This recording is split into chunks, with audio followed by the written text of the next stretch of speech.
This 1905 Masonic temple, Hodson was the architect. I think this is one of the first buildings he ever did. He's the same architect that did Ogden High School, the municipal building right across the street. He's considered one of the greatest Art Deco architects in the history of this country. This thing had been covered over 4 different times, plastering. This stuff was all holes right here from the ice splash down and ate up the stone. I made stone out of plaster, out of La Habra's pit, to match this thing. I've got some before and after pictures you can see on my website, stuccodamage.com. But anyway, I restored this thing, hung from a rope, suspended, hand chiseled it. Took me months. It hurt my arms. I couldn't sleep at night from the chisel. I'll get back out here at a distance where we can get a good look at it. Now here comes the police pulling somebody over right here.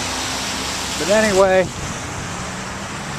we'll get across the street and get a better look at it here.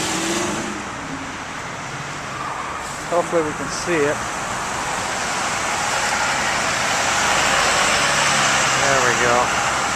It's a grand building. It's really something else. We replaced all that copper. Like I said, it had been plastered over 4 times. I think probably once in maybe the 30s.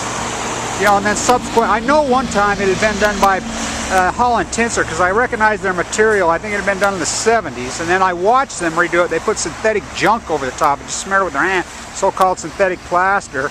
About 15 years ago, because I bid it the first time. This building had arched frescoes in it, in the ceiling of it. It was a grand thing, and some moron drywaller with pure ignorance tore them out. I'm sure it was a marquee artist. We're talking Ogden, Utah, 1905, one of the wealthiest cities in America. Mariner Eccles' office was in this building. Anyway, I hand chiseled all 4 layers off, and then there was a lot of pity and holes. You can see that's probably why they originally did it.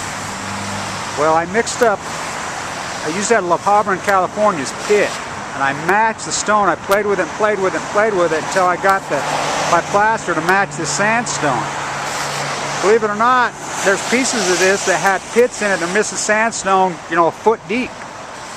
Now, it hasn't been plastered over. This is the original. Now, some of it I've had to bleed in and match, and we tore the copper off. That's original copper roofing on it. Again, this is 2550 Washington Boulevard, Ogden, Utah. I think this is probably one of the last Victorian buildings in Ogden. They had all kinds of grand structures. They've all been tore down.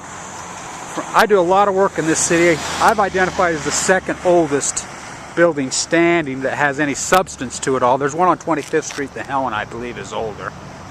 But anyway, again, 1905 Masonic Temple, Hodson the architect. Right across the street is the Historical Society for our area. They didn't even have a clue what it was. I hate to say it, but they're morons. You can still see the Masonic symbol. I worked off a photograph we found on the United States Historical Site from 1917. It was a World War I parade. It was taken right across the street. What a grand picture. But anyway, we've matched this thing exactly. It really turned out to be something. It's a grand building. It's huge.